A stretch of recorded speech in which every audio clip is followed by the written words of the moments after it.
What's up, everybody? It's Alex from Heavy New York. We are back at Le Poussin Rouge, and today we are here with Kevin and Ryan of Arrival of Autumn. Thank you all for being here. Hell yeah, New York City. Yep, it's great to have you guys here. Harbinger has been out now for a couple of months. It was great to be able to talk to Jameson about like the making of the record and all that. Now that you guys are bringing this live and everything, do you want to talk about how everything's been?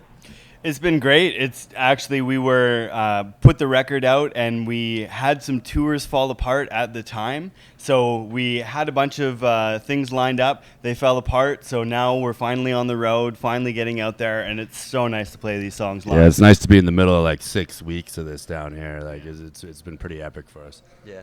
Being that, I listened to the record fairly thoroughly, I'm just curious, when you're bringing this material live, do you try to execute the material exactly how people are hearing it on the album, or do you like to maybe throw in a couple of solos or drum fills or, some deep cuts? I mean, personally, I like to play it exactly like the record. I might add a little bass slide or doodly-doo here and there, but for the most part, it's to the record. Yeah, just a little extra flair, but for the most part, we're like pretty dead on with the record. Like even our timing and stuff like that. Like we play to a click track, so it should all be like very close. There you go. So not a half a note out of tune. That's right. Yeah. Yeah. What I'm curious is, with the making of this record, was there kind of like a certain formula or momentum that kind of carried on through the entirety of this record, or do you think that every song like had its own approach? I think every song kind of had its own approach. Primarily, the writers would be Ryan and Brendan. Like they'd come up with a song, and then they'd bring it to the band, and then we'd all sort of rip it apart and tear out its guts, and then put it back together and have our own little take on it. So in that sense, they all kind of came together the same way, but also differently, because we wanted to add different things or approach things a different way. A heavy song might become lighter, a lighter song might become heavier. A chorus might become a verse might become a chorus. So it was a very iterative process. Working with somebody like Jason Sukoff was a big help for us too. That Guy's a fucking genius. So Yeah, what I find unique is kind of going into the instrumental sections, being that you play bass and you play guitar. Do you sometimes need to hear the bass and you write guitar over that, kind of following the melody of that? sometimes when I'm writing a song, I'll actually start with like some drums and bass or something. Sometimes you want a verse or something that's a little bit more chill, or so definitely you got to look at all the different instruments and kind of go from there. But typically a song will start with a riff. You just pick a dope riff and then, make a song around it.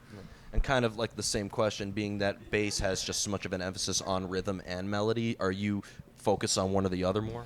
No, I definitely try and play the bridge between the rhythm and what's going on. So our guitar players, I find, are very rhythmic. Like they've got certain pulses that come out in their music. So between Ty and myself, we try and find the emphasis, and we try and bring out the power in that stuff that's already naturally there. And then in some extent we'll make our own rhythms, and then if there isn't much going on rhythmically in the guitar work. So there's a lot of push and pull from all sides, I would say. Yeah. Did a lot of these songs have like a preconceived idea of what you wanted to do, or was there like a lot of improvising involved? I feel like there's a lot of improvising involved going in. Like we kind of wanted to have as many different song ideas as we could, and then kind of once we got to the studio, we started fleshing them out further as we went, kind of thing. So that was a neat way of doing things. So Yeah. So we had for the record, we probably had 20 different songs written in various states of completion. Some were very complete, some were less complete. And then we started in on those, and then it was like, how do we make a record out of this? What best represents us? Because we had some that we would maybe seem more fitting with songs on the record, other songs on the record, so we got rid of those, because like we want to cover a lot of breadth, because while we might be somewhat narrowly, a lot of people like to call us metalcore, we like to have a lot of different feels. Like if you put a song like End of Existence up against Hurricane on the Horizon, I feel like they're two completely different songs. So we wanted that breadth of material.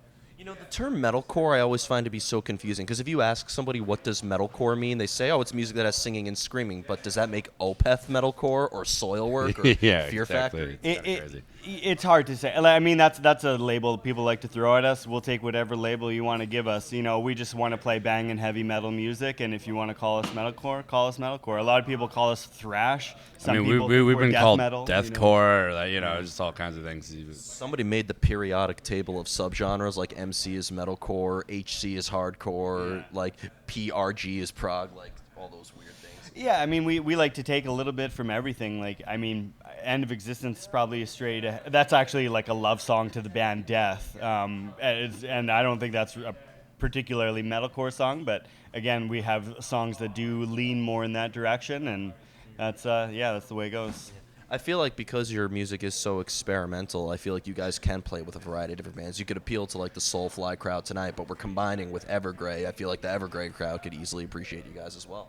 Yeah, like that's what we do. I mean, picking and choosing our set list. Like if we're playing with heavy metal bands, like we were playing with Flesh God Apocalypse, we just bust out all the heaviest songs on the record, not as much clean singing. And then depending on if it's more groovy bands or more open-minded audience or something like that, we'll bring out a bit more of the other experimental and more sing-songy type songs. There you go. Yeah. And the final question I want to ask you is I want you both to elaborate because it's the hardest question for every band I ask, and it's always my favorite question to ask. How do you know when a song is done?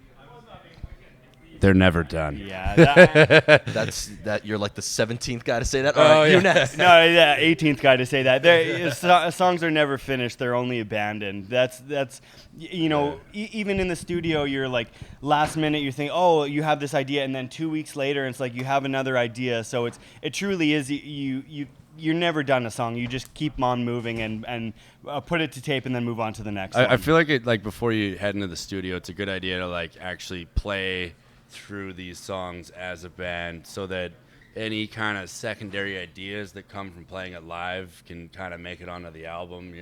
Sometimes some of that extra flair, like you might decide to throw in a dive bomb or there's some pitch squeals or something like that. So There you go. So before we go, I want to thank you so much for your time today. It's going to be an awesome show tonight. Welcome to New York. Is there just anything else you would like to promote in terms of tours or even some new music? I mean, we're on tour for a couple more weeks with Soulfly on the Blood on the Streets tour. As far as music goes, the album's out, Harbinger, in stores on Nuclear Blast. Come check us out. Google us. Check out our music video, and we'll see you at a show. Awesome. Well, thank you guys so much. Everybody, Kevin and Ryan of Arrival of Autumn, Harbinger, pick that up on Nuclear Blast if you haven't already. This is Alex from Heavy New York. We'll see you next time.